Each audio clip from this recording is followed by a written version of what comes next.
I'm back out here this morning. I just give this engine a little run because I put too much fuel in the tank, so I've emptied the fuel level a little bit.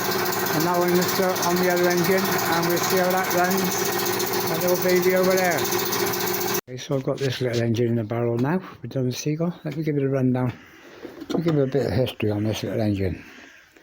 Put a tank over there. Now, this little engine I bought 7-8 years ago.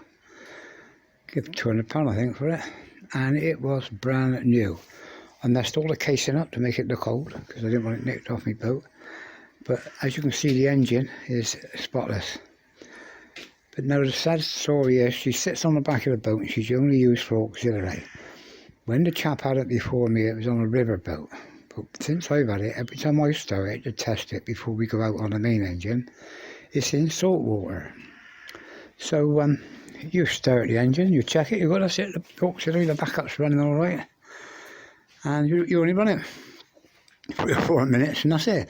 It didn't give it time to wash the salts from the last time out of it, because no matter how long you run your engine for, from brand new, the minute you run it in salt water, when you cut it out, whether you run it for an hour or 10 minutes, you've got a layer of salts in your engine.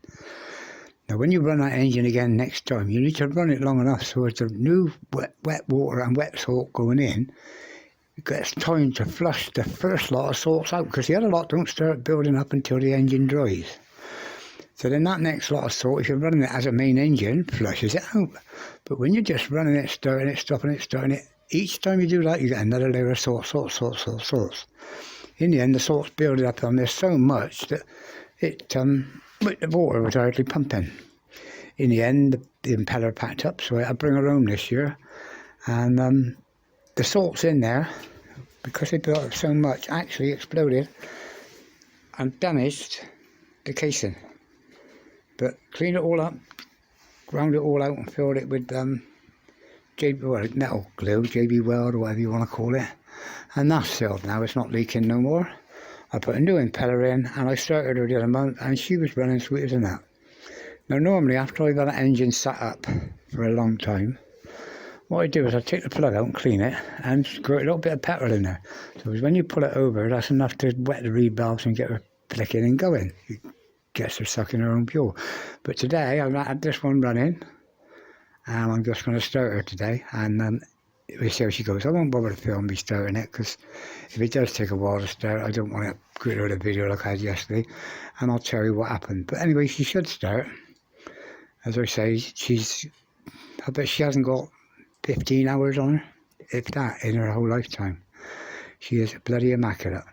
But the small jet packed up, and the small jet is so awkward to get at that it's just not, you can't clean it. I've blown it, I've done everything. But all it means is that the thing doesn't like ticking over slow. So what I do, I stir her up, I get the revs up a little bit, then I throttle down, knock her into gear, and then throttle back up, and that's it, she's running. But anyway, that's how not to get salts build up in your engine. Always run the engine for a minimum of 15 minutes every time you start it in salt water. And as I say, now she's been in the barrel, she is clean now because I ran her the other month for ages and got all the salts out of her. That's fresh water in the barrel. So yeah, so now I must be aware that in future you don't just start her up and stop her, you run her. Anyway, she's electronics, all electronics should be okay, and let's start her up and see what happens. I won't let you see it, but I'll tell you what happens after. Before I start the engine, I've left her in the barrel with the fuel turned on, and I've been cleaning up my old Seagull tank, ready to go back with the Seagull. The other tank for that little engine is clean anyway. It's 50-1, that's 10-1.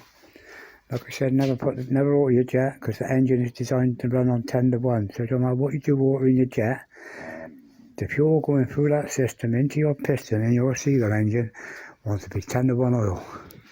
But this little engine, the other problem I had with it was the float chamber. That was all the problems stemmed from the float chamber. Ever since the first day I had it, I had to water the float. But the last problem I had when I got her running right was she was flooding.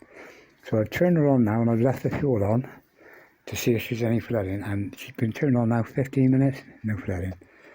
Now I'm going to start her up and we'll see how she goes.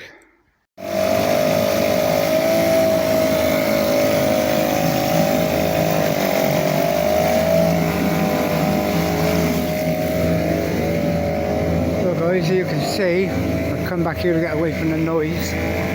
She started, but I pulled her about 5 times and she didn't even fire.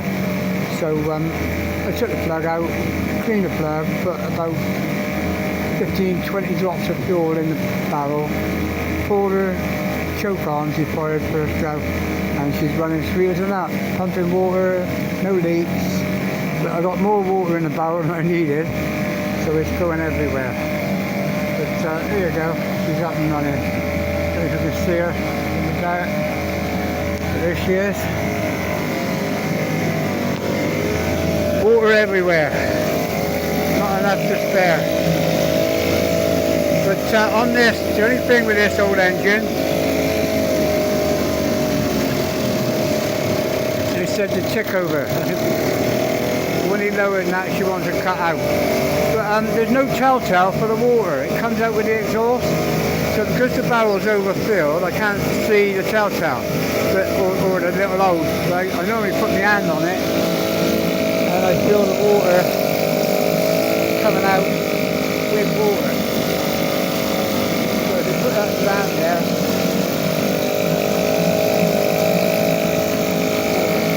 there is water coming out. She is pumping water still. Should do, because I put a brand new impeller in her. But anyway, that's the end of the saga for this story. It'll be a short video, but like I said, take note of what I said about the always running for a long time. This one now I'll leave it running again, because all the old sorts that are in there, I think I flushed them all out before, but I'll keep flushing now. So it's, you know I flushed her, she will be spotless. But, and the other thing about the Seagull engines, like I said, don't go putting that jet in, he reckons it'll run on 50 or 25 to 1. It's bollocks. That engine, this in here, is designed to run on 10 to 1 oil. Any old oil will do, but 10 to 1. Just changing that jet allows you to put the right amount of fuel that needs without the air. But we know for a fact an engine, when that's running, it needs a certain amount of air to fill up the capacity and its fuel. Well, if you just took the oil out, you wouldn't have the right amount of volume. So you change the jet size so you just take in the right amount of fuel. Otherwise you'd be taking excess fuel. But that is the bit that needs the oil, not the carburetor. So don't change your jet, boy. Look after your Seagull and keep them going forever. The Singer of the sewing machine world. You've got the Singer and you've got these. Well, this is, I put the top back on her now, and she's running sweet as a nut. And now I can see the water level and put my hand on the thing. When I put it there, it gets soaking wet from the exhaust and the water coming out. So I've had her running now for about, must be 15-20 minutes today. And she's as sound as a pound. I've stopped her, I've started her, I've stopped her, I've started her. She likes choke on, start, choke straight off. I just left her for about half hour, come out, and she wanted choke on. When she started, she didn't want to choke right off. It wanted to go off gradually until she warmed up again, and now she's running lovely. I've altered the running jet a little bit, so fingers crossed, there she goes, ready to go down the boat as a backup engine, or might even put her in the main. Look at them, guys. Anyway, there's a video. This one now can be cleaned up with the other one. And like I said, they're both ready to go down the boat, and I'm going to use this as a backup engine now on the boat again.